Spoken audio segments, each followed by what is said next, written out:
बिस्मिल्लाहिर्रहमानिर्रहीम। शुरू अल्लाह के नाम से जो दिलों के भेद को जानता है। अस्सलाम वालेकुम, कैसे हो दोस्तों? मेरा नाम है ज़हूर डोगर, आज़रबाईजान बाकू से। आज की वीडियो स्पेशली उन दोस्तों के लिए है, उन बहन भाइयों के लिए है जो मेरी वीडियो पे कमेंट्स भी कर रहे हैं और वैसे मुझे मैसेज करके भी पूछते हैं जी हम आज़रबाईजान में आना चाहते हैं और स्टूडेंट ERC लेना चाहते हैं, इसका प्रॉपर प्रोसेस क्या है और यूनिवर्सिटी की फ़ीसेस क्या है। अगर आप लोगों ने ये वीडियो आखिर तक देख ली तो आपका ये मसला हल हो सकता है, आप ज़्यादा पैसे देने से बच सकते हैं। आपको ये आइडिया हो जाएगा कि आप जिससे काम करवा रहे हैं तो कितने माकूल पैसे हैं, अगर आप उसको वो दें और वो काम करें तो आपके लिए माकूल है। वीडियो की तरफ प्रॉपर जाने से पहले आप ये जो मेरा चैनल है डोगर व्लॉग्स, इसको लाइक फॉलो सब्सक्राइब करें, इंशाल्लाह आप लोगों के बहुत काम आएगा।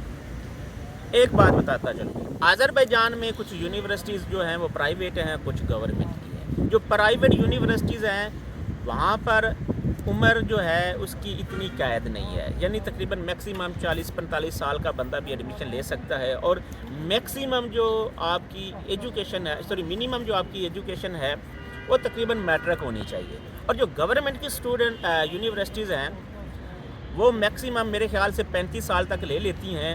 वहाँ पर भी जो मिनिमम एजुकेशन है वो है जी आपकी क्या कहते हैं मैट्रिक की है। लेकिन डिफरेंस कहाँ पे है, जो गवर्नमेंट की यूनिवर्सिटीज़ हैं वो कहती हैं जी आपका जो डिग्री है, जो आपका मैट्रिक का सनद है वो पाकिस्तान का फॉरेन मिनिस्ट्री से और मूफा से अटेस्टेड होना चाहिए। अटेस्टेड होगा तो आपको एडमिशन मिलेगा, अगर अटेस्टेड नहीं होगा तो आपको एडमिशन नहीं मिलेगा। जो प्राइवेट हैं वो उनको कोई गरज नहीं, यहाँ पर आपने उनको अगर तर्जमा तस्दीक करवा कर दे दिया तो कोई मसला नहीं, वो कर लेते हैं। अब तरीक़ेकार क्या होता है, अगर कोई बंदा आज़रबाईजान में स्टूडेंट वीज़ा पे आना चाहता है, यहाँ पर आकर एडमिशन लेना चाहता है, यूनिवर्सिटी से TRC लेना चाहता है, तो उसको आज़रबाईजान में फ़र्स्ट तो स्टूडेंट वीज़ा पे आना चाहिए। और दूसरी बात, स्टूडेंट वीज़ा के साथ उसके पास यूनिवर्सिटी का एडमिशन लेटर होना चाहिए। और यहाँ पर कुछ यूनिवर्सिटीज़ ऐसी हैं जो एडमिशन लेटर के पैसे लेती हैं और कुछ यूनिवर्सिटी ऐसी हैं जो फ्री देती हैं। ठीक है, अब यूनिवर्सिटीज़ की फ़ीसेस मैं आप लोगों को बताता चलूँ। लाइक यहाँ पर उदलार यूनिवर्सिटी है, वो बहुत फेमस है क्योंकि मोस्टली पाकिस्तानी स्टूडेंट उसी में जाते हैं। उसकी जो फ़ीस है वो $1000 है। इस तरह जो रस्म लीग अकेडमिया से है वो उसकी फ़ीस $800 है। एक और यूनिवर्सिटी है उसकी भी तकरीबन 800-850 या $900 फ़ीस है।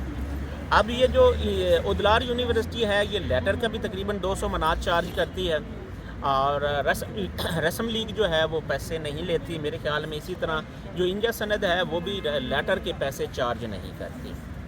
अब आप लोगों ने एक माइंड में ये बना लें कि अगर आपका एडमिशन उदलार में हो रहा है तो $1000 फ़ीस है और लेटर का तकरीबन $20 उसकी फ़ीस है, ये टोटल हो गया $1120। यहाँ पर आकर 70 मनात का मेडिकल होता है, इसके अलावा आपका कुबचा लगता है और 2 तस्वीरें लगती हैं। आपका प्रॉपर जो है वो फ़ाइल कंप्लीट हो जाती है। टोटल तकरीबन ये जो इस प्रोसेस पे जो खर्चा है वो तकरीबन 1200 है।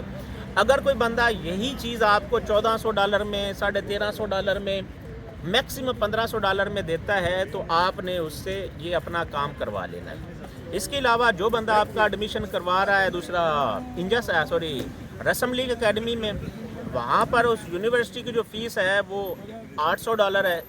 लेटर के वो पैसे चार्ज नहीं करते और बाकी प्रोसेस पे आप $200 लगा लें तो $1000 बनता है। अगर वो आपसे $1200 भी चार्ज करता है तो वो आपके लिए प्रॉपर यानी कि ठीक है, माकूल है, क्योंकि आना, लेटर लेने के लिए जाना, वहाँ से लेकर आना, फिर आप लोगों को प्रॉपर गाइडलाइंस देना, तो ये चीज़ें उसमें चली जाती हैं। अगर रस्म लीग में आपका एडमिशन हो रहा है तो मैक्सिमम $1200 में आप करवा ले तो बेटर है। अगर आपका इंजा सनद में उदलार में हो रहा है तो 1400 इनफ है। ठीक है, इसके अलावा और यूनिवर्सिटीज़ फ़ीस पे डिपेंड करता है। आप फ़ीस जो है अगर जितनी होगी उसके ऊपर $200-300 ऊपर खर्चा होता है, $200 खर्चा होता है डॉक्यूमेंटेशन का, और साथ आपने लगाना है उसको कंसल्टेंसी फ़ीस। कोई बंदा $100 चार्ज करता है, कोई $200 चार्ज करता है, डिपेंड उस पर करता है। ठीक है दोस्तों, अब दोबारा से फिंगर टिप्स पे मैं आपको दोबारा से बता देता हूँ। आपके पास स्टूडेंट वीज़ा होना चाहिए, आने से पहले आपके पास यूनिवर्सिटी का लेटर होना चाहिए, अदरवाइज़ आज़रबाईजान में आपको एयरपोर्ट से एंट्री नहीं मिलेगी। جب یہ 2 چیزیں آپ کے پاس ہوں گی، آپ آذربائیجان میں آ جاؤ گے، یہاں پر آپ اپنا میڈیکل کرواؤ گے، ساتھ میں آپ کی جو ڈاکومنٹ ہوں گے یعنی میٹرک کی جو سند ہوگی یہاں پر اس کی آذری کی زبان میں ٹرانسلیشن کرواؤ گے. اور ایک کبچہ ہوتا ہے وہ ڈیپینڈ کرتا ہے 50 کا بھی ملتا ہے 100 تک ملتا ہے 50 سے 100 تک ملتا ہے. وہ کبچہ ہوتا ہے 2 تصویریں ہوتی ہیں. یہ چیزیں آپ کے پاس ہوں کسی بھی یونیورسٹی میں جائیں آپ کا ایڈمیشن ہو جاتا ہے. باقی انشاءاللہ دعاؤں میں یاد رکھنا. اللہ حافظ.